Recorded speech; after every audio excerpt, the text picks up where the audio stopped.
देखिए अभी तक अपन ने क्या क्या पढ़ा है, तो बेसिकली अभी तक अपन ने ये पढ़ा कि डाल्टन्स एटॉमिक एटम क्या नाम, केमिस्ट्री की शुरुआत कैसे हुई, तो जो मॉडर्न केमिस्ट्री और डाल्टन्स एटॉमिक थ्योरी से स्टार्ट हुआ। उसके बाद अपन ने देखे कि डाल्टन के एटॉमिक थ्योरी से अपन ने स्टार्ट किया कि एटम क्या होता है उसको समझा, और फिर अपन ने एटम और एटम को डिफाइन किया कि एटम क्या है। एटम एक स्मॉलेस्ट पार्टिकल है जो रिएक्शन में पार्ट लेता है बट फ्री स्टेट में एग्जिस्ट नहीं करता। फिर अपन ने देखा कि एटॉमिक मास कैसे कैलकुलेट करते हैं, ठीक है।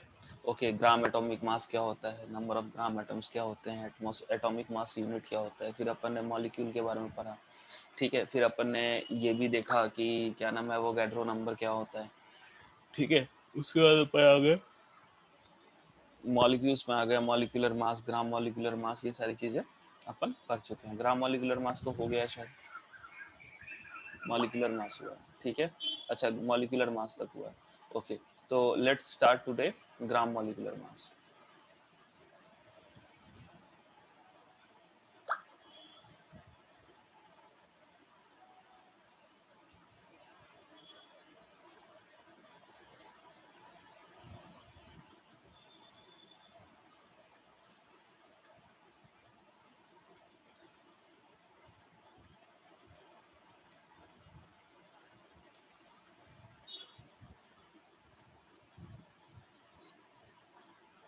ग्राम मॉलिक्यूलर मास,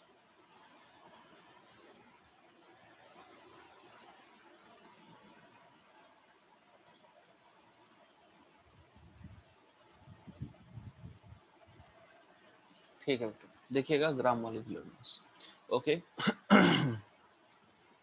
तो ग्राम मॉलिक्यूल, जैसे बेटा ग्राम एटॉमिक मास क्या होता है, तो ग्राम atomic mass is mass of one mole of atom, है ना। तो जहां भी ग्राम लगाओ, जैसे ग्राम मॉलिक्यूलर मास, तो वहां भी क्या हो जाएगा, gram mass of one mole of molecule. So it is equal to mass of one mole of molecule, okay बेटा, ठीक है ना। ये किसके इक्वल है, mass of one mole of molecule के इक्वल है। आ रही बात समझ में। So this is equal to mass of one mole of molecule, ठीक है। तो सिंपल सा वही वाला फंडा चलेगा। तो जैसे मान लीजिए कि जैसे आपको मान लीजिए कि मैंने बोला कि mass of one mole of, ये gram atomic mass of, late से आपको मैंने बोला gram atomic mass of acetic acid क्या होगा, ठीक है। तो gram molecular mass of acetic acid को can we write molecular mass of acetic acid, mass of acetic acid into Na, Avogadro number, क्योंकि this is what, mass of one mole of molecule. तो एक molecule के मास से अपन ने क्या किया, Avogadro number को मल्टीप्लाई कर दिया। So if you would calculate the molecular mass of acetic acid, so molecular mass of acetic acid would be equal to, देखिए दो कार्बन का एटम है तो 12 इंटू 2, प्लस 4 हाइड्रोजन का एटम है तो 4 इंटू 1, प्लस 2 ऑक्सीजन का एटम है तो 16 into 2। So this would be equal to 24 plus 4 28 plus 32, that is 60 mu, ठीक है, 60 u के इक्वल होगा। तो this is equal to what, 60 u, ठीक है, 60 u इंटू एन। ओके बेटा, अब मैंने बताया था u और AMU दोनों सेम ही होता है, ठीक है। सो 60 इंटू यू को अपन ने, मैंने आपको सिखाया था कि मास स्पेक्ट्रोमेट्री से अपन ने कार्बन का मास निकाल के u का वैल्यू निकाल लिया था। u या AMU दोनों सेम चीज है, मैं फिर से बोल रहा हूँ तो कंफ्यूज मत होइएगा। तो u को जो है सो अपन क्या लिख सकते हैं, 1/Na ग्राम लिख सकते हैं बेटा, ठीक है। लास्ट क्लास में भी बताया था आपको, इसको निकालते समय ग्राम एटॉमिक मास को निकालते समय। तो यहाँ भी सेम फंडा है, यहाँ भी अगर आप देखो तो इसका अगर मॉलिक्यूलर मास की बात करें तो मॉलिक्यूलर मास होता है 60 AMU या 60 U एसिटिक एसिड का, और ग्राम एटॉमिक मास कितना होता है बेटा, बोलो, 60 ग्राम होता है।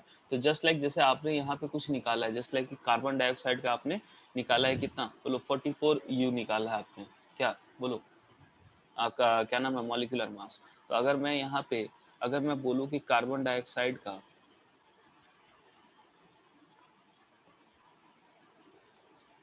अगर मैं यहाँ पे लिखूँ मॉलिक्यूल, दो सेक्शन बना दूँ, ठीक है बेटा, और यहाँ पे लिखूँ मैं ग्राम मॉलिक्यूलर मास, तो जस्ट लाइक कि ग्राम मॉलिक्यूलर मास और ग्राम एटॉमिक, ग्राम मॉलिक्यूलर नहीं, मॉलिक्यूलर मास, और यहाँ पे लिखूँ मैं ग्राम मॉलिक्यूलर मास, ठीक है। तो अगर जैसे मान लो कार्बन डाइऑक्साइड है, तो उसका अपन ने लास्ट क्लास में निकाला था मॉलिक्यूलर मास कितना था बेटा, 44 U। तो इसका ग्राम मॉलिक्यूलर मास कितना हो जाएगा, U की जगह बस अपन क्या लिख देंगे, जी लिख देंगे। आ रही बात समझ में? ठीक है, क्योंकि बेसिकली होता क्या है कि यहाँ पे Na कैंसिल हो जा रहा है, तो उसके कारण U जो यूनिट है उसके बदले G आ जा रहा है। ठीक है, उसी तरह आपने क्या क्या चीज का निकाला, Na2CO3 का कितना निकाला 106 U, CuSO4.5H2O का कितना निकाला 249.5 U।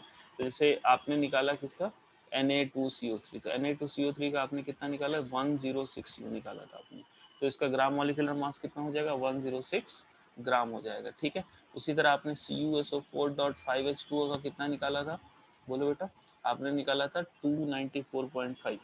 ठीक है, 294.5। ठीक है, तो इसका ग्राम मॉलिक्यूलर मास कितना हो जाएगा बेटा 294.5 ग्राम हो जाएगा। क्या आपको बात समझ में आ रही है सब लोगों को, बोलिए।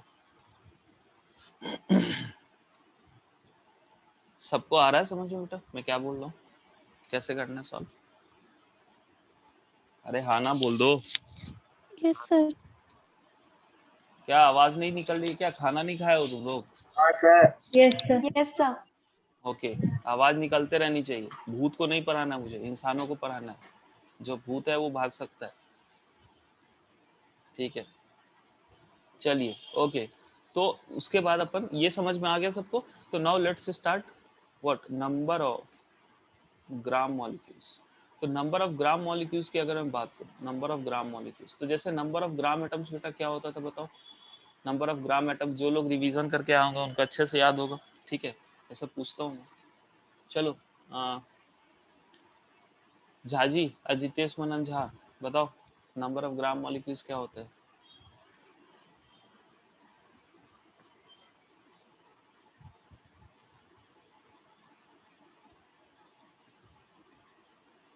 अरे झाजी गायब हो गए।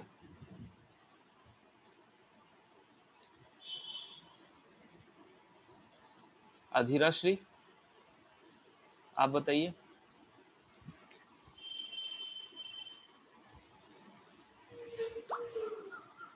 नंबर ऑफ ग्राम मॉलिक्यूल क्या होता है?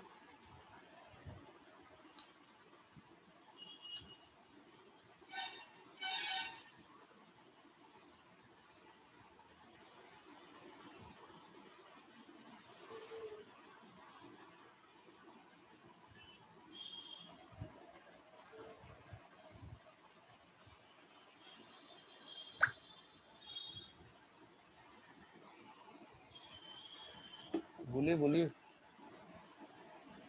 अच्छा चैट में भेजा। Total number of an atom in a sample by gram atomic mass, Priyanka Patra ने भेजा।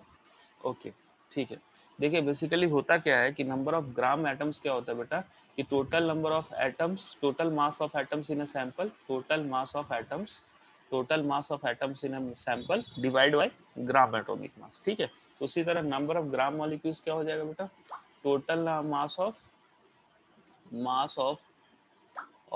a sample of molecule, a sample of molecules।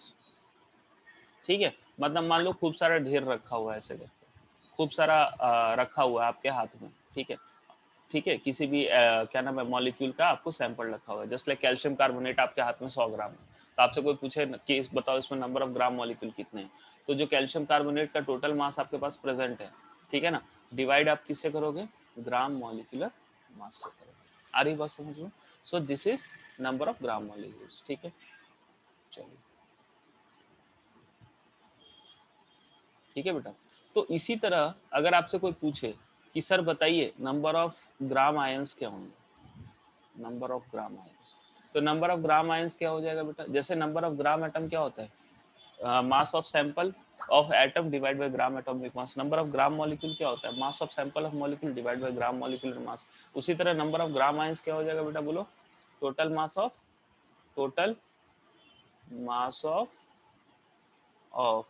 Sample of ion, sample of ion divide by उसका ग्राम ionic मास। और ग्राम आयनिक मास भी क्या हो जाएगा, बोलो, मास ऑफ वन क्या नाम है, 1 मोल ऑफ आयंस। ठीक है ना, ये भी क्या हो जाएगा बेटा, बोलो, मास ऑफ 1 मोल ऑफ आयंस। ठीक है, उसी तरह अगर आपसे कोई पूछे नंबर ऑफ ग्राम इलेक्ट्रॉन्स क्या होगा, तो total mass of sample of electron divide by gram electronic mass. कोई पूछे नंबर ऑफ ग्राम प्रोटॉन क्या होगा, तो total mass of sample of proton divide by gram protonic mass. क्या आपको लॉजिक समझ में आ रहा है? जी सर। ग्राम आयोनिक मास क्या है? Gram ionic mass of 1 mole of ion, just like अगर आपसे कोई पूछ दे कि आपके पास 23 ग्राम, या लेट्स से आपसे कोई पूछ दे कि आपके पास जो है सो 46 ग्राम Na+ है, ठीक है, Na+ है, तो इसका नंबर ऑफ ग्राम आयन बताइए। तो गिवन मास डिवाइड बाय इसका ग्राम आयनिक मास Na+ का, तो Na+ का ग्राम आयनिक मास कितना होता है बोलो, मास of 1 mole of sodium ion, ठीक है। तो एक सोडियम आयन का मास होता है 23, तो 1 मोल ऑफ सोडियम आयन मास का कितना हो जाएगा 23 ग्राम, ये ऊपर ग्राम ये नीचे ग्राम दोनों कट गया, कितना बच गया बेटा बोलो, तो 2 ग्राम आयन है आपके पास। समझ में आ रहा है बात, बोलो। Yes sir. ओके, ठीक है, बहुत अच्छे। चलिए तो आपको मैं कुछ चीजें रिलेट करके बता रहा हूँ, ठीक है ना। अब देखिएगा बेटा, अब इसी से क्या हुआ बेटा, इसी से क्या हुआ बेसिकली, इसी से क्या हुआ आपका एक कॉन्सेप्ट आया। अब देखो यहाँ पे बार बार चीजों को लिखना पड़ रहा था, ठीक है ना, ग्राम एटॉमिक मास को बार बार लिखना पड़ रहा था। ग्राम एटॉमिक मास को अपन अलग डिफाइन कर रहे थे, ग्राम मॉलिक्यूलर मास को अलग डिफाइन कर रहे थे, ग्राम आयनिक मास को अलग डिफाइन कर रहे थे, जबकि तीनों चीजें सेम ही है एक तरह से। अगर आप सोचो तो वन मोल सब्सटेंस का मास के बारे में आप बात करते हैं जब आप ग्राम मॉलिक्यूलर मास, ग्राम एटॉमिक मास, ग्राम आयनिक मास बोलते हो, या फिर जब आप नंबर ऑफ ग्राम मॉलिक्यूल्स निकालते हो।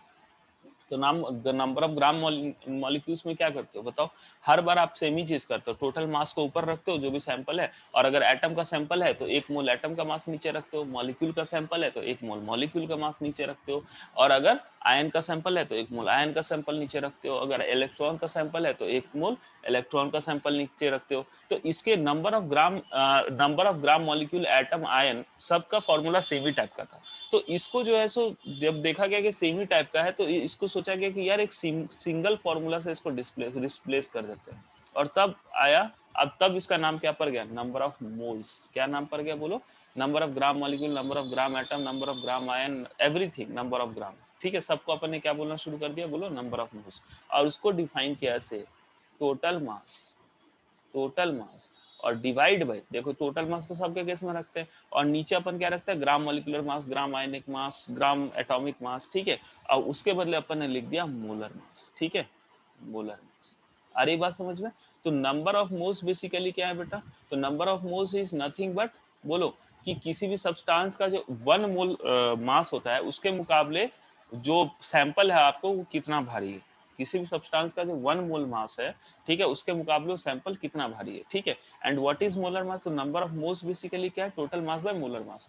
And what is molar mass, तो व्हाट इज मोलर मास, तो molar mass is simply mass of 1 mole of sample, mass of 1 mole of sample, तो 1 मोल ऑफ सैंपल, ठीक है, 1 मोल, ठीक है। मास ऑफ 1 मोल, ये एटम भी हो सकता है 1 मोल, ये मॉलिक्यूल भी हो सकता है 1 मोल, ठीक है, ये आयन भी हो सकता है 1 मोल, ठीक है, ये इलेक्ट्रॉन भी हो सकता है 1 मोल, ये पेन भी हो सकता है 1 मोल, ये पेंसिल भी हो सकता है 1 मोल, अरे इरेजर भी हो सकता है 1 मोल। तो किसी भी चीज का 1 मोल का मास को अपन क्या बोलते हैं, मोलर मास बोलते हैं। आ रही है बात समझ में, आया कि नहीं आया बेटा, बोलो, बोलो बेटा, हाँ कि ना, सबको आ रहा है, जिसको नहीं आ रहा है बोलो कि सर नहीं आया। सर एक बारी और समझा दीजिए वो नंबर ऑफ मोल्स वाला।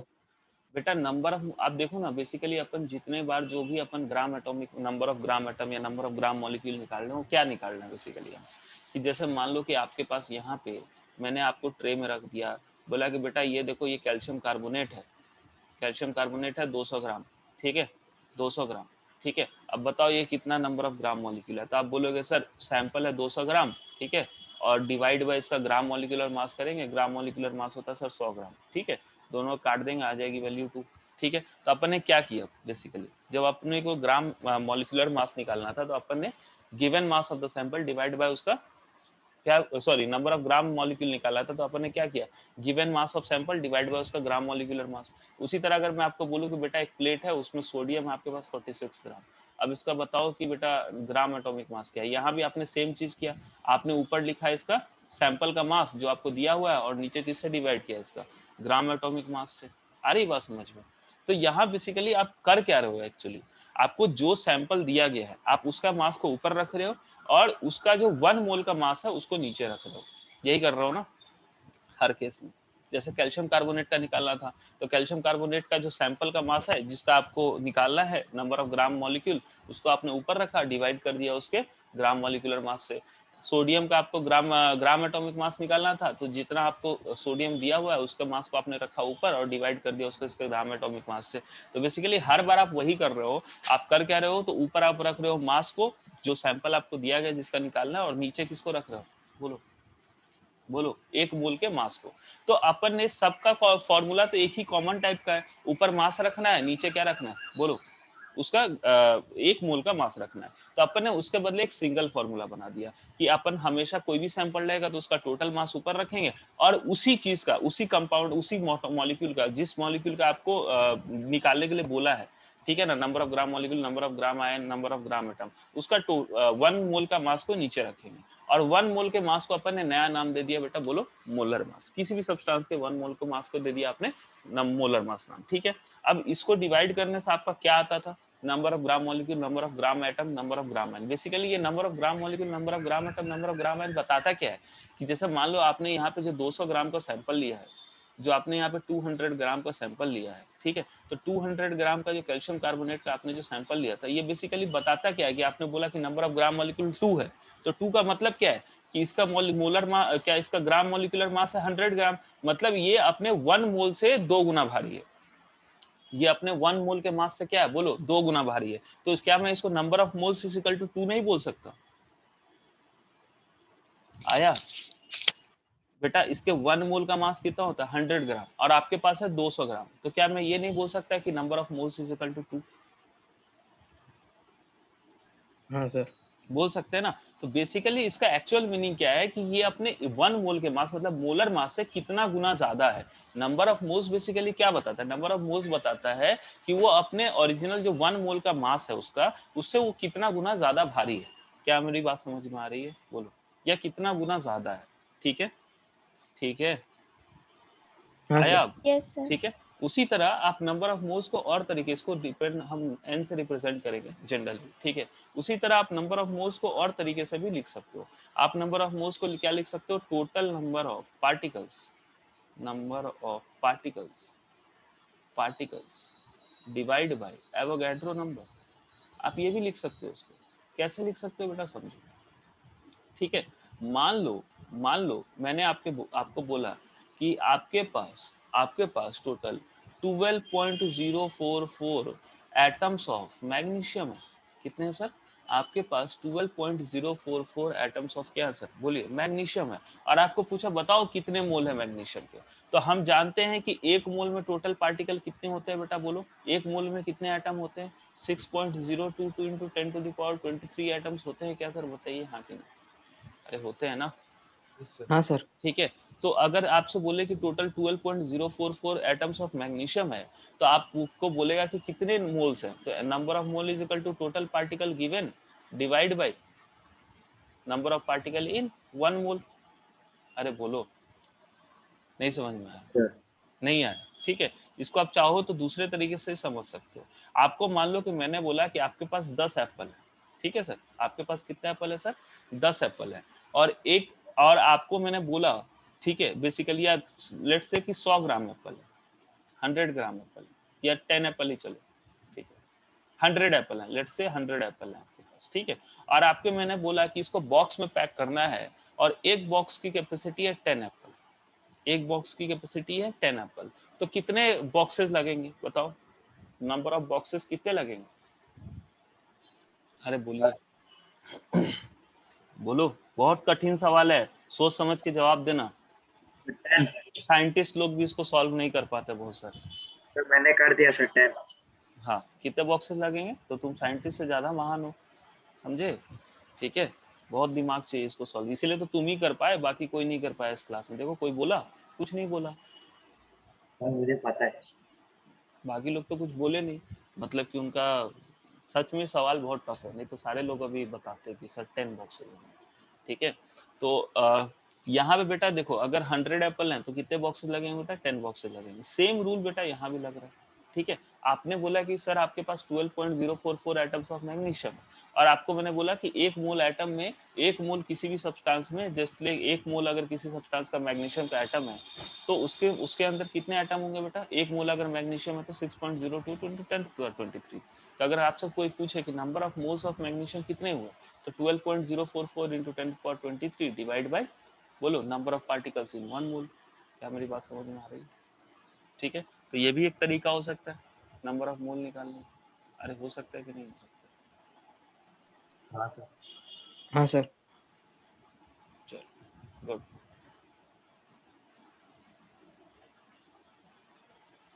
ठीक है बेटा, चलिए तो मैं आपको एक चार्ट बना के दिखाता हूँ, ठीक है, याद रखने के लिए आपको थोड़ा आसानी होगा, और कुछ भी नहीं।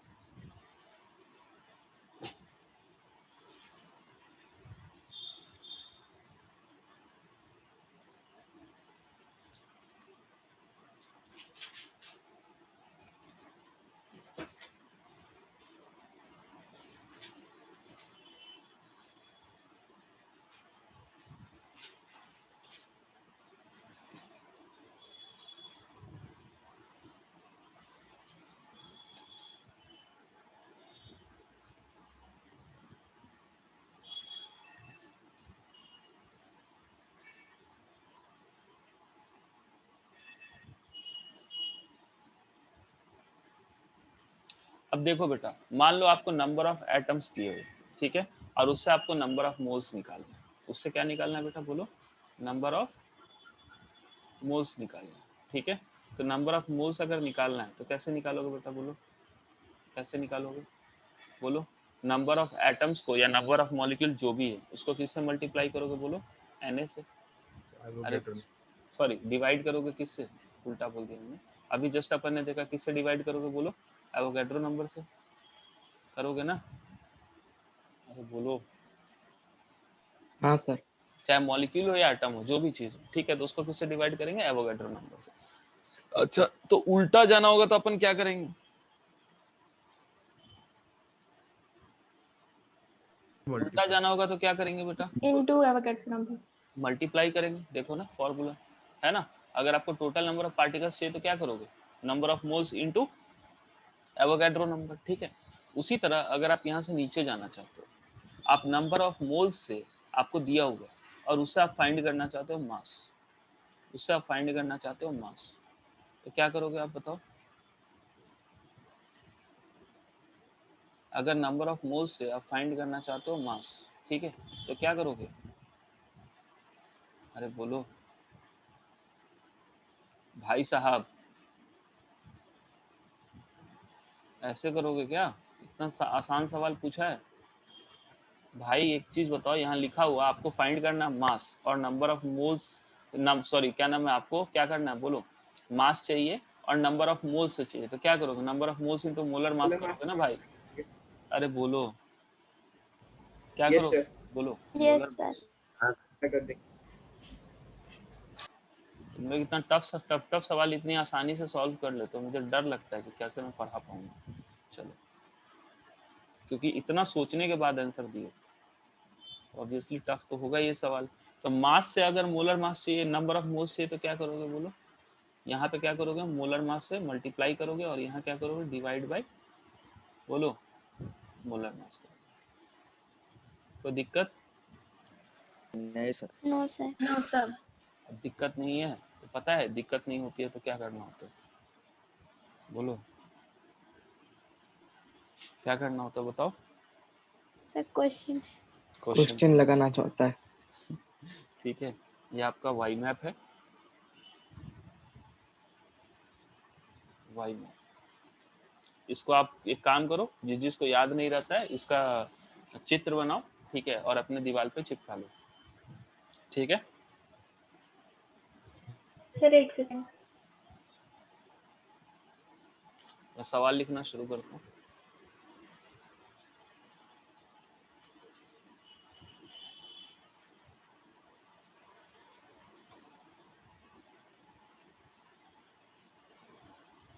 अच्छा, मैंने होमवर्क दिया था कुछ मोलर मास याद करने के लिए, sorry atomic mass, atomic number up to 30, हो गया क्या?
सर क्वेश्चन नंबर 2 में इन 0.5 मोल ऑफ, सर वो वर्ड क्या है?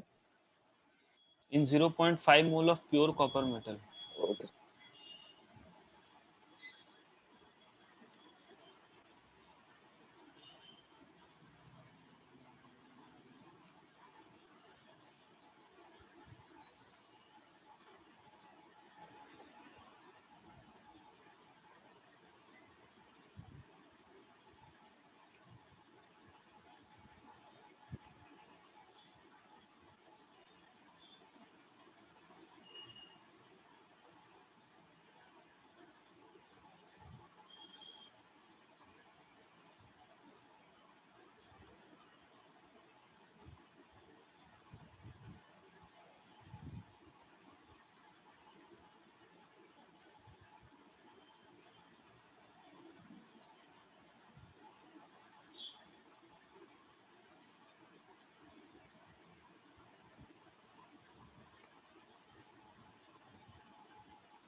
चलिए बनाइए। टाइम कितना हो रहा है? 11:21। 11:35 तक का टाइम है आपके पास। 5 क्वेश्चन है, फटाफट कीजिए और मेरे को आंसर भेजिए। सर हाँ, सर फिफ्थ क्वेश्चन में वो find out the moles of के बाद क्या है? फाइंड आउट द मोल्स कहाँ पे? Of He left, helium helium.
हो गया बेटा, टाइम खत्म। अभी देखो 2 बच्चे पता नहीं कहाँ उड़ गए, अभी से वो सब हरकत कर रहे हैं बर्बादी वाले। चलो सवाल नंबर 1 देखते हैं। क्वेश्चन नंबर 1 देखिए। क्वेश्चन नंबर 1 में क्या बोला है, find the mass in grams of 3 mole of zinc. तो बेटा नंबर ऑफ मोल्स दिए हुए हैं 3, ठीक है, और आपको बोला है कि इसका बताओ मास क्या है। तो अपन जानते हैं कि नंबर ऑफ मोल से मास निकालने के लिए क्या फॉर्मूला होता है। आप डायरेक्टली चाहो तो डायरेक्टली निकाल सकते हो, नहीं तो इनडायरेक्टली भी निकाल सकते हो। तो नंबर ऑफ मोल से mass, number of moles is equal to क्या होता है, given mass divide by molar mass, ठीक है। मोलर मास को मैं आगे कैपिटल एम से रिप्रेजेंट करूंगा, ठीक है, और मास को डब्ल्यू से, ठीक है, इसको डब्ल्यू से करूंगा। तो number W is equal to क्या हो जाएगा बेटा, बताओ, number of moles that is 3 into molar mass of zinc. Zinc का मोलर मास कितना होता है 65, that is equal to what 65 gram होता है, that is equal to 6 3 18 into 5 3 15, that is 195 gram. अगर आप चाहते तो इसको डायरेक्ट भी बना सकते थे, जो वाई ग्राफ मैंने बताया था, वाई मैप, उससे, ठीक है। सेकंड क्वेश्चन में आते हैं बेटा, क्वेश्चन 2 देखिए, how many of copper are present in, copper atoms होगा बेसिकली, ठीक है, copper atoms are present in 0.5 mole of pure copper, ठीक है। तो आपको नंबर ऑफ एटम्स निकालने हैं कॉपर के। तो अपन जानते हैं कि number of moles is equal to, आप लिख सकते हो number of atoms of copper divide by Avogadro number, ठीक है बेटा। अब यहाँ पे number of atoms is equal to क्या हो जाएगा बेटा, बताओ, number of atoms would be equal to number of moles, that is equal to कितना 0.5 into Avogadro number, that is 6.022 into 10 to the power 23, और ये आपके किसके इक्वल हो जाएगा बेटा 3.011 into 10 to the power 23 atoms, ठीक है बेटा। चलिए थर्ड क्वेश्चन में आते हैं बेटा, थर्ड क्वेश्चन में क्या दिया बेटा, the molecular mass of H2SO4 is 98 AMU, calculate the number of moles of each element in 294 gram of H2SO4। अब बेटा यहाँ पे आपको क्या करना है कि आपको बेसिकली यहाँ पे नंबर ऑफ मोल्स नहीं निकालना है H2SO4 के, आपको निकालना है कि हर जो एटम है इसमें, मतलब हाइड्रोजन सल्फर ऑक्सीजन, 3 एटम है ना, हाइड्रोजन सल्फर ऑक्सीजन, उनके नंबर ऑफ मोल्स निकालना है। तो मैं आपको सिंपल सा तरीका बताता हूँ। एक चीज बताइए कि सबसे पहले अगर मैं number of moles of H2SO4 let's say कि अगर H2SO4 का आपके पास एक मॉलिक्यूल है तो कितने एटम्स है H2SO4 के आपके पास, बताओ। अगर आपको बोला कि मैंने आपके पास H2SO4 का एक मॉलिक्यूल है तो number of atoms of H2SO4 कितने हैं, sorry number of atoms of hydrogen कितने हैं, हाइड्रोजन के कितने एटम है बेटा, सर 2। दो मोल, दो एटम है। उसी तरह अगर मैं पूछूं कि अगर आपके पास एक मॉलिक्यूल H2SO4 का number of atoms of sulphur कितना है, एक है, 1 है। अगर ऑक्सीजन का नंबर ऑफ एटम पूछो तो कितने बेटा, 4, ठीक है, 4, गुड, ओके। तो अगर मैं इसी तरह पूछूं कि आपके पास n मोल्स हैं इसके H2SO4 के, तो number of atoms of hydrogen कितने हो जाएंगे, 2n। Number of moles of sulphur n, और number of moles of oxygen कितने हो जाएंगे, 4 बोलो, 4, वेरी गुड। तो अगर मेरे को यहाँ पूछा है कि calculate the number of moles of each atom, ठीक है, तो क्या मैं अगर number of moles of H2SO4 निकाल लूं तो उससे मुझे आसानी हो जाएगा, बोलो, हो जाएगा ना। तो number of moles of H2SO4 निकालने के लिए क्या करेंगे, given mass of H2SO4 294 gram divide by इसका मोलर मास दैट इज 98 ग्राम, इसको काट दीजिए, कितना आएगा, बोलो, 3 के इक्वल। तो अगर आपके पास 3 मोल्स ऑफ H2SO4 है, ठीक है, तो number of moles of hydrogen कितने हो जाएंगे, हाइड्रोजन एटम कितने हो जाएंगे, तो 3 इंटू 2, क्योंकि H2SO4 में 2 एटम है हाइड्रोजन के, तो 3 into that is 6। Number of moles of sulphur कितने हो जाएंगे, 3 into 1 that is 3। Number of moles of oxygen कितने हो जाएंगे, बोलो, एक ऑक्सीजन मॉलिक्यूल में 4 है, 4 इंटू 3 दैट इज 12। कोई दिक्कत, किसी को भी कोई प्रॉब्लम है, सर मेरा आंसर गलत निकल गया था कोई बात नहीं, सर, मैंने H2SO4 का मतलब जिस भी मोल्स निकल क्वेश्चन गया। का, कोई बात नहीं, जिस भी क्वेश्चन का आपका आंसर गलत आता है, ठीक है, बनाते समय या नहीं बनता है आपसे, ठीक है ना, तो उसको स्टार लगाया कीजिए, स्टार्ट कर दीजिए, और फिर जब रिवीजन करोगे ना तो फिर उस प्रॉब्लम को दोबारा करना है। बाकी क्योंकि सारे प्रॉब्लम्स आप नहीं कर सकते रिवीजन के टाइम, आप कुछ ही प्रॉब्लम्स कर सकते हैं सेलेक्टेड। तो अभी से वो हैबिट डाल लो कि जो प्रॉब्लम पहली बार में नहीं बन रहा, भले सारे ना बने तो सारे ना बने, सारे पे स्टार लगा लो, ठीक है। तो उस पर क्या लगा लो, स्टार लगा लो, और फिर उसको क्लास खत्म होने के बाद दोबारा घर पे बैठ के करो एक बार। भले आपको सॉल्यूशन मैंने बता दिया, उससे मैटर नहीं करता है, मैंने बताया, मैंने बनाया, आपने नहीं। जब तक आप खुद से नहीं बना लो तब तक वो आपको नहीं आता। ये चीज को हमेशा याद रखिए, ठीक है। चलो, तो फिर से घर पे जाके दोबारा बनाओगे उसको। ओके, सॉरी, घर पे जाके नहीं, मतलब घर आदत में हो ही गया तो है ऑफलाइन। सर। हाँ, घर ही पे, ऑफलाइन का आदत हो गया बोलने का, क्या करें, मजबूर है, ठीक है। नेक्स्ट है, a sample of ethane has the same mass as 10 to the power 7 molecules of methane, how many molecules does the sample contain.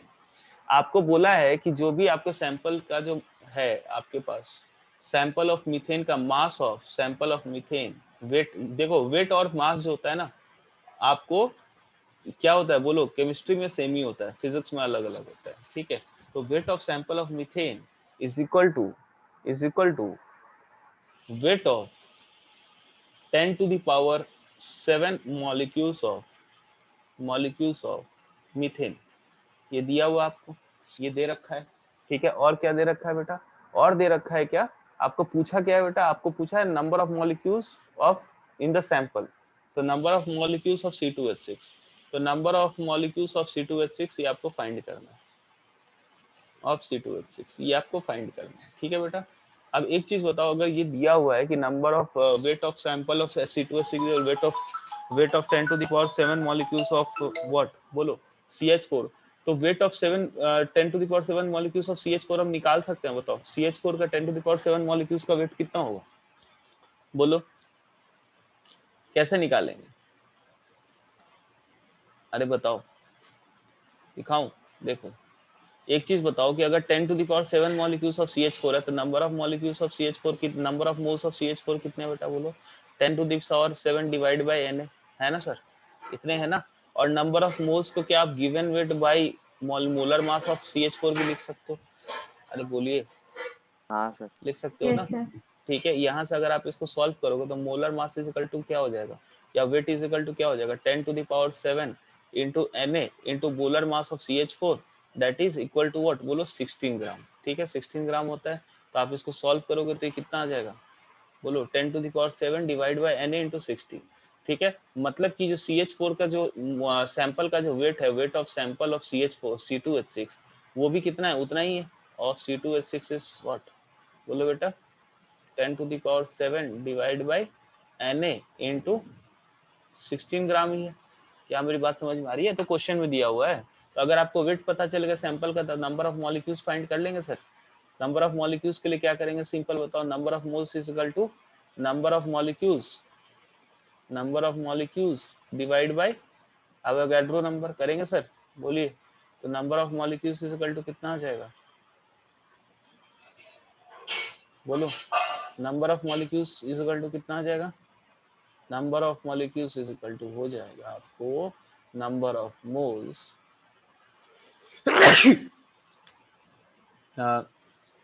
Sorry, number of molecules divide by Na, ठीक है, थोड़ा सा यहाँ पे चेंज करता हूँ, ठीक है। And this can be written as weight of C2H6, जो निकालना है आपको, यही निकालना है ना, निकालना क्या है, सॉरी, नंबर ऑफ मॉलिक्यूल्स ही निकालना है, सॉरी सॉरी सॉरी। तो नंबर ऑफ मॉलिक्यूल्स निकालना है, तो आप नंबर ऑफ मोल्स को क्या लिख सकते हो, number of molecules divide by Na, और इसी को आप क्या लिख सकते हो, बताओ, wait of C2H6 divide by what, molar mass of C2H6।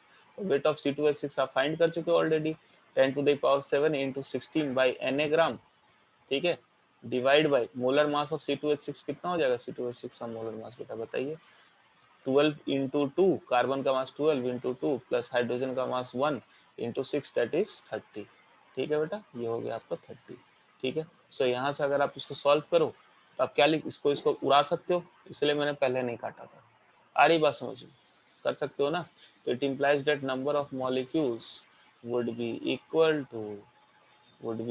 to 10 to the power 7 into 16 divide by, बोलो बेटा, 30 ग्राम, अरे हो जाएगा ना, हाँ सर। कोई दिक्कत है, नहीं है। अब इसको आराम से काट दो, ठीक है ना। अगर आप काटोगे तो ये अप्रोक्सीमेटली कितना आ जाएगा, 3 5 जा 15, 3 5 जा 15, ठीक है। 5 जा 15 और 1 और 0, 3 3 जा 9, 5.33 into 10 to the power -1। ठीक है, पूरे को काटोगे तो that would be equal to what? बोलो 5.33 into 10 to the power 6 molecules। कोई प्रॉब्लम? बोलिए। सर ये वाला क्वेश्चन एक और बार समझा दीजिए। कहाँ से समझाऊं? सर आपने जो number of molecules of C2H6 निकाला है वहां से। Number of molecules of C2H6, ये वाला पार्ट सर ऊपर से यहाँ से। और ऊपर।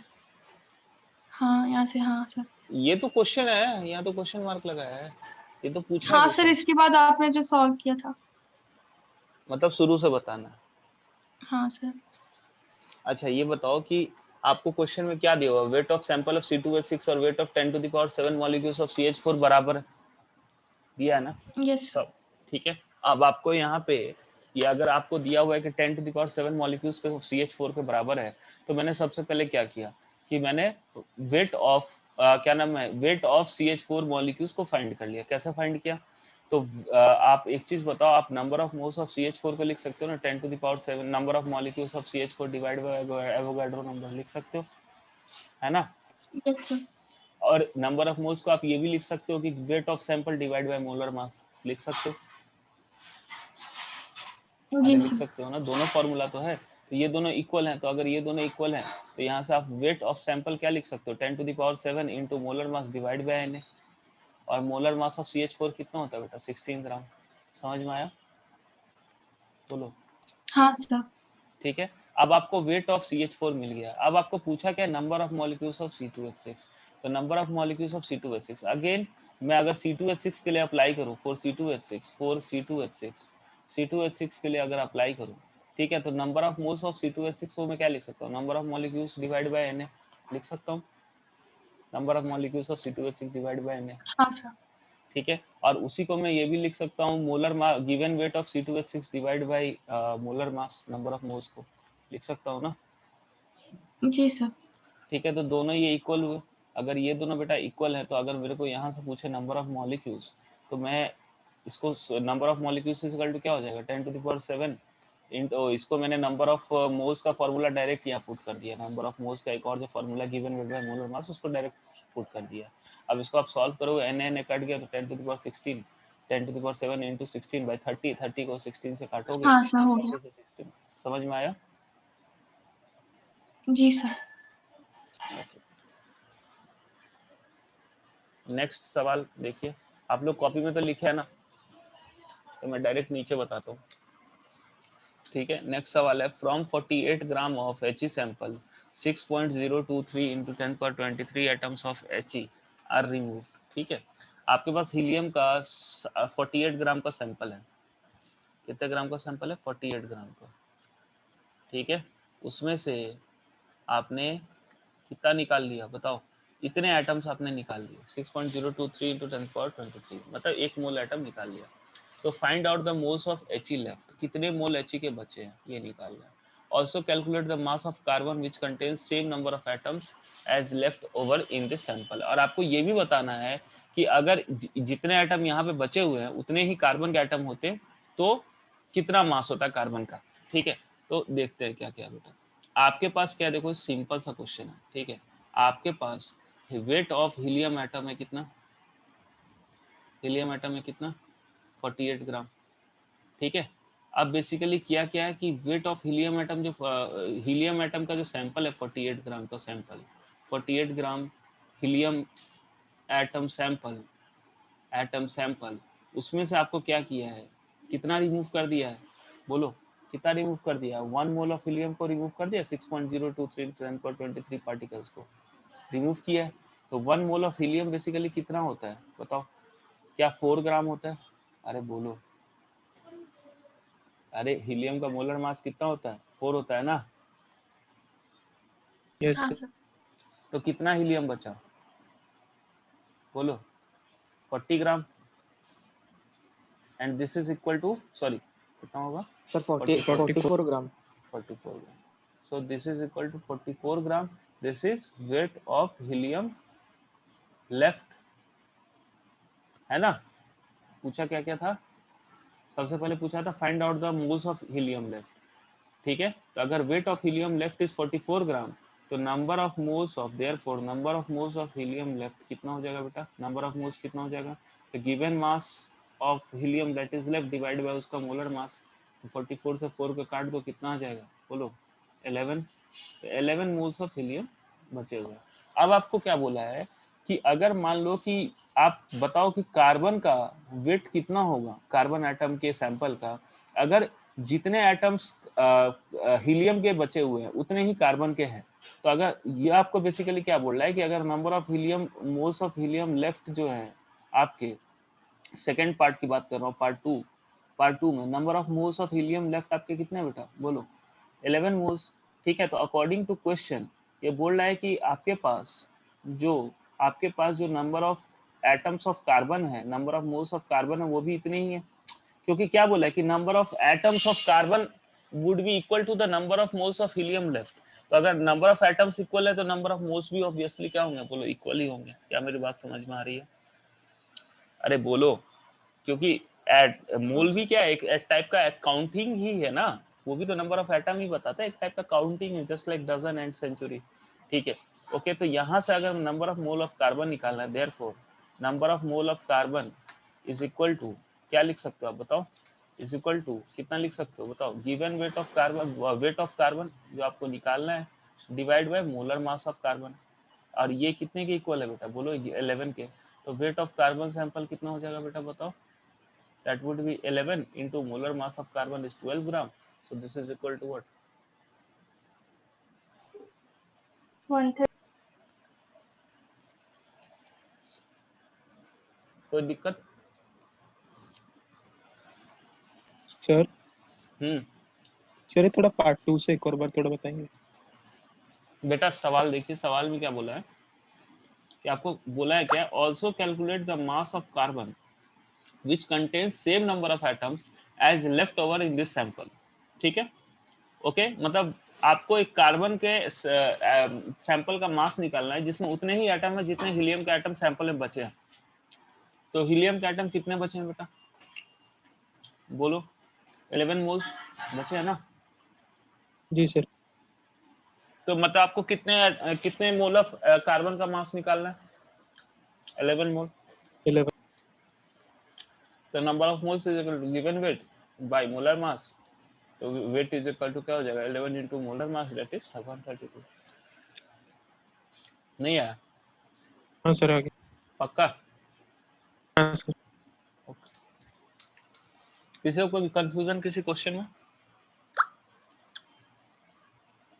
तो बोल दो, फिर बाद में मत बोलना कि सर नहीं समझ में आया, वो तो तुम लोग बोलोगे नहीं, हाँ, लेकिन क्लास छोड़ना शुरू कर दोगे, अपना एक्सपीरियंस से बता रहे हो। और फिर उसके बाद जिस दिन से क्लास छोड़ना शुरू किया उस दिन से लुटिया डूब गई, बस इतना जानो। जैसे आज भी 2 बच्चे छोड़ के गए हैं, तो जो बच्चे छोड़ के गए हैं उनका लुटिया डूबा समझो, तो बच के रहना इससे। चलिए आगे बढ़ते हैं।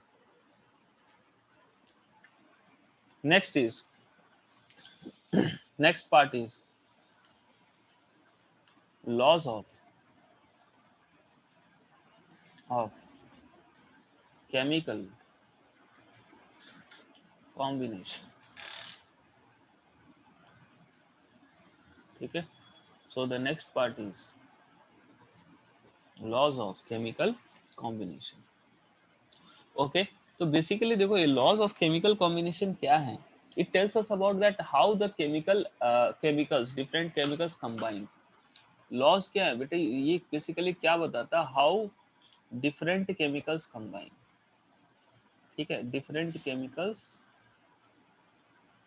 कंबाइन, ठीक है ना, कैसे कंबाइन करते हैं, उनके बीच में क्या क्या होता है, ठीक है, किस रेशियो में उनका मास होता है, ये सारी चीजें, ठीक है, किस रेशियो में एटम्स। तो उस टाइम देखो जब लॉज ऑफ केमिकल कॉम्बिनेशन दिए गए थे उस टाइम डाल्टन का एटॉमिक थ्योरी नहीं आया था, आ रही है बात समझो। तो उस टाइम जो भी चीजें थी वो सब किसके फॉर्म में थी बोलो, सिर्फ सिंपल सब्सटेंस के फॉर्म में, कितना सब्सटेंस इसका, इतना सब्सटेंस, इतना कॉपर सल्फेट है, इतना सोडियम सल्फेट है, एटम का कॉन्सेप्ट नहीं था उस टाइम, ठीक है। तो लॉज ऑफ केमिकल कॉम्बिनेशन किन्होंने दिया था? द साइंटिस्ट लाइक एंटनी लवेजियर, ठीक है, साइंटिस्ट लाइक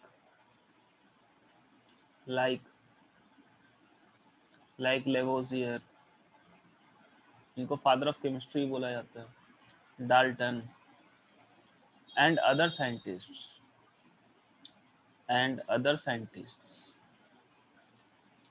ध्यान में रखिएगा मैंने क्या बोला, जब लॉज ऑफ केमिकल कॉम्बिनेशन दिए गए थे तब डाल्टन का एटॉमिक थ्योरी नहीं आया था, ठीक है। Okay, formulate certain laws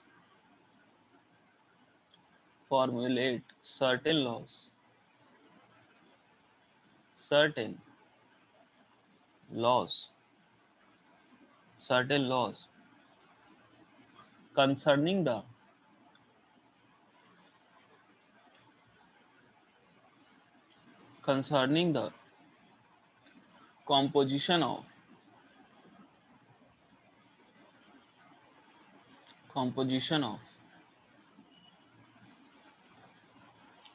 of matter, ठीक है, and chemical reactions, okay, these laws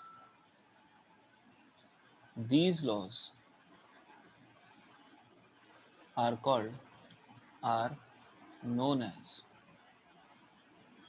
as laws of chemical combination, ठीक है बेटा। तो इन लॉज को जो क्या बताए, किसी मैटर का कॉम्पोजिशन बताए, ठीक है, केमिकल रिएक्शन को एक्सप्लेन करे, उसी को क्या बोलते हैं, बोलो, लॉज ऑफ केमिकल कॉम्बिनेशन, ठीक है। और ओवरऑल अगर बात करें तो it just tells us about that how the different chemicals combine in the form of mass, composition and reaction, everything, ठीक है। ओके, तो ये जो लॉज है ये basically fundamental laws of chemistry है। ये क्या है बेटा? फंडामेंटल लॉज ऑफ केमिस्ट्री, मतलब जो केमिस्ट्री चलती है इन लॉज से चलती है, ठीक है। तो जो पहला लॉ है इसका, that is law of conservation. ये सब आप पढ़ चुके हो क्लास 9वीं में, पढ़े हो ना?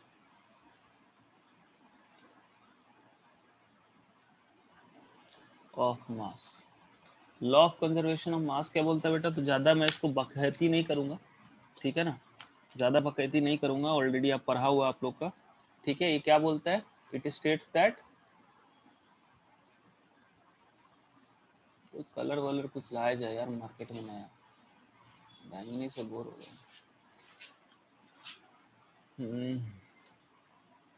सर वो रेनबो वाला सर।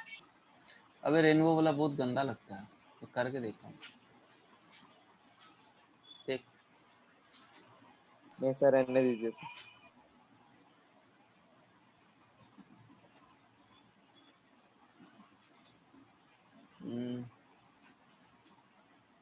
ये वाला सही है। It states that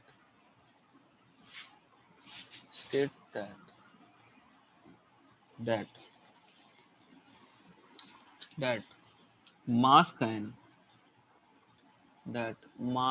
can बोलो, So neither be created nor be destroyed. very, neither be created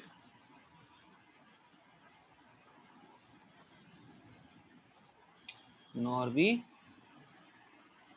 destroyed during a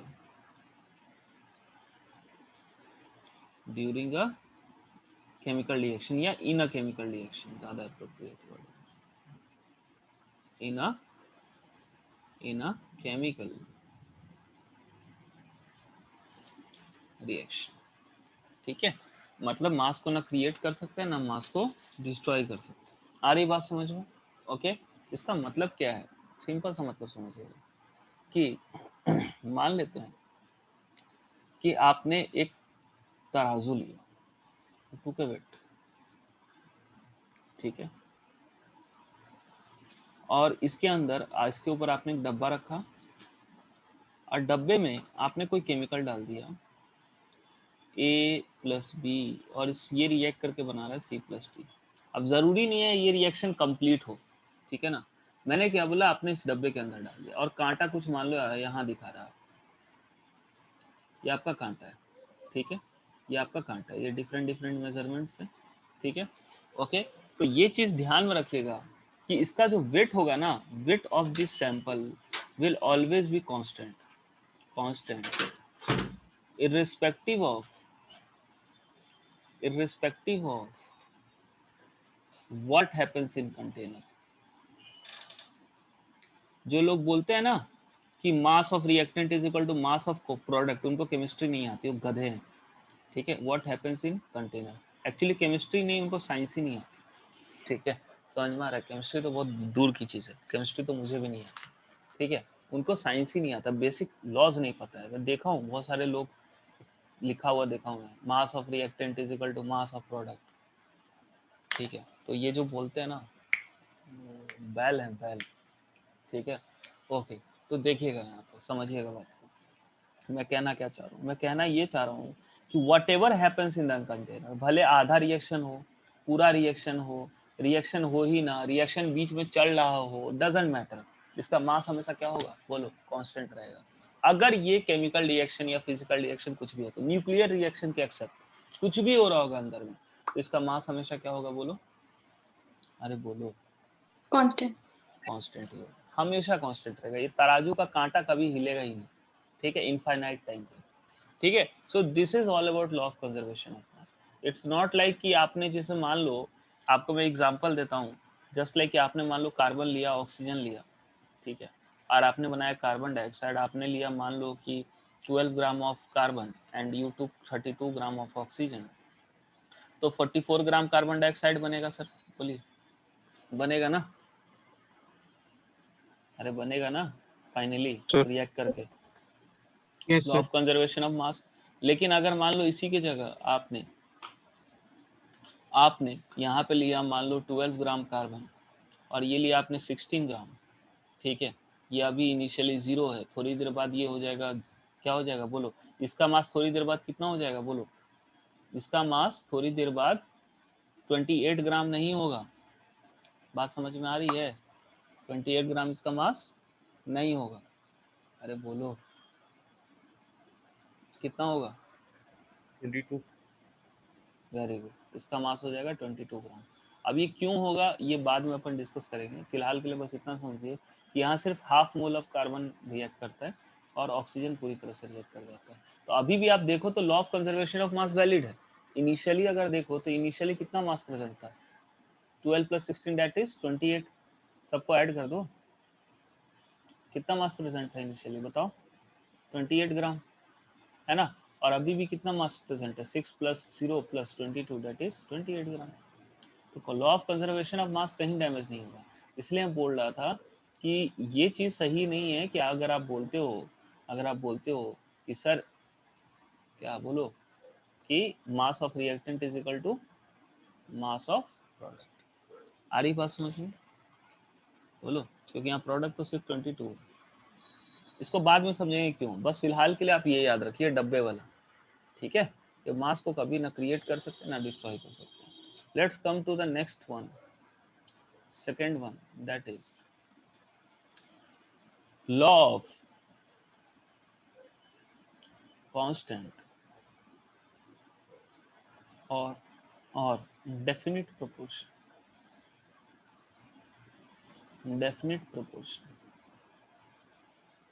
फिर एक जानवर भागा, कितना समझाते, कितना समझाए, कोई फर्क नहीं पड़ने वाला, चलो देखिएगा, okay. What is law of definite proportion? The law of definite proportion says a given compound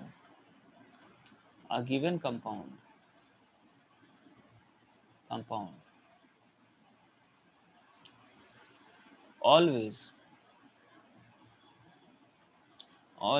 contain exactly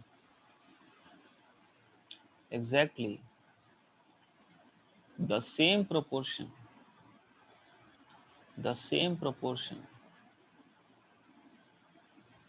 of elements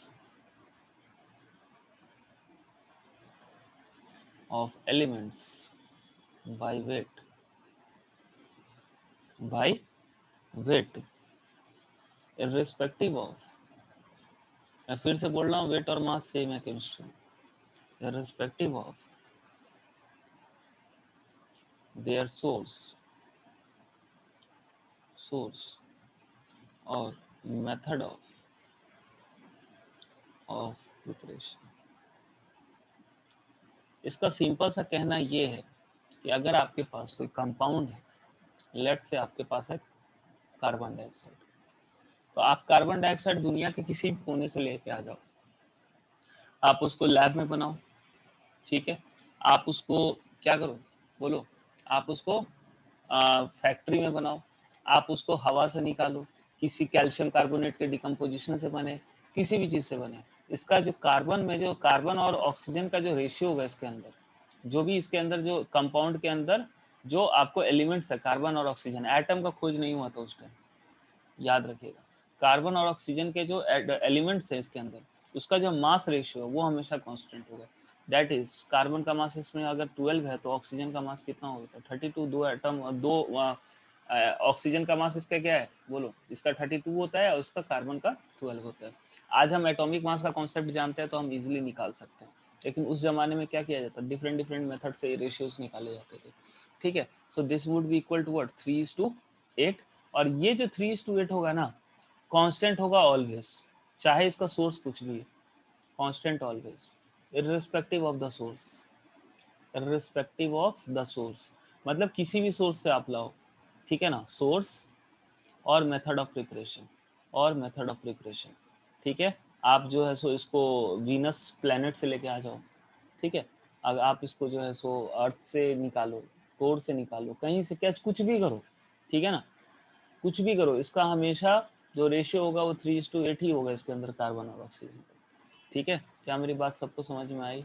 so this is known as what, law of definite proportion, very important law, ठीक है ना। ये basically आपको बताता है हमेशा कि भाई किसी भी मॉलिक्यूल में जो मास रेशियो है एलिमेंट्स का वो कांस्टेंट होता है, बहुत इंपॉर्टेंट चीज है बेटा केमिकल रिएक्शंस को समझने और पढ़ने के लिए। क्या मेरी बात समझ में आ रही है बेटा, बोलो हाँ की, सबको आ रही है? Yes, sir. Yes sir. चलिए बहुत अच्छा, तो क्या मैं नेक्स्ट लॉ की तरफ बढ़ जाऊं?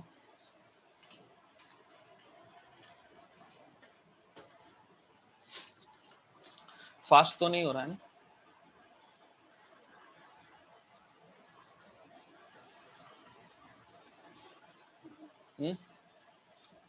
नहीं sir. बस ये हो नो रहा है कि सर, बस ये हो रहा है कि ऑफलाइन में कभी कभी मस्ती हो जाती थी, है ना, ऑनलाइन में खाली पढ़ाई, क्या हाँ sir. बस 5 मिनट? सर हाँ बोलो। सर थोड़ा 1 मिनट के लिए ऊपर करेंगे? 1 मिनट के लिए ऊपर?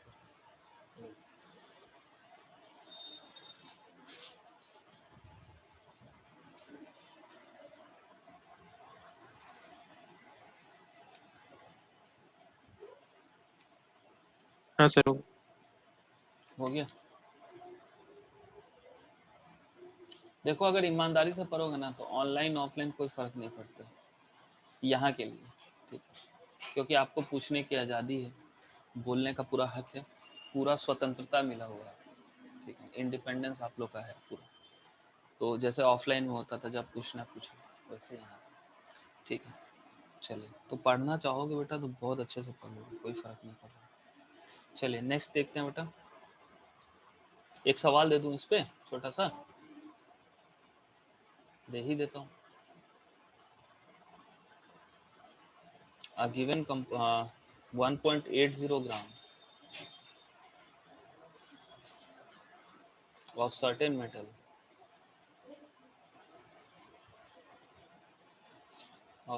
metal burnt in oxygen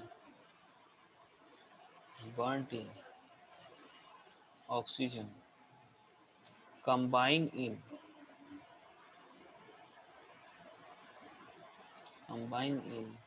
2:1 molar ratio,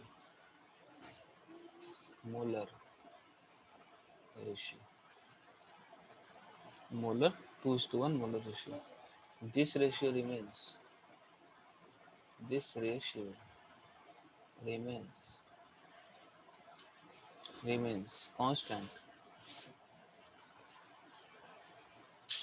constant whether एक second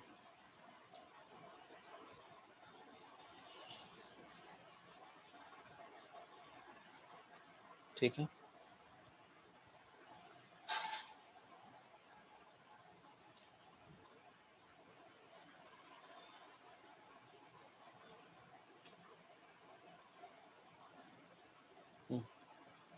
in oxygen gave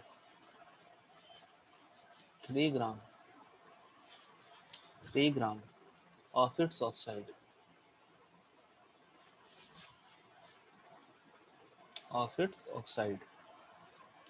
1.50 gram of the same metal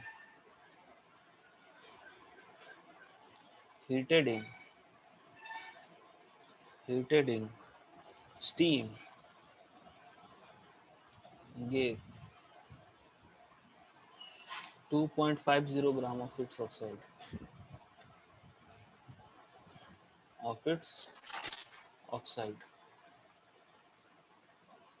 ठीक है show that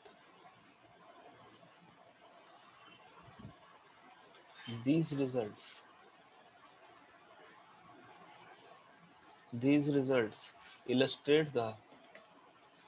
illustrate the law of definite proportions ठीक है बनाइए फटाफट बनाइए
अच्छा चलिए काम कीजिएगा इस क्वेश्चन को आप होमवर्क में कर लीजिएगा होमवर्क में करके ठीक है ना चलिए that's all for the day thank you very much thank you sir thank you sir Yes, sir. Thank you, sir.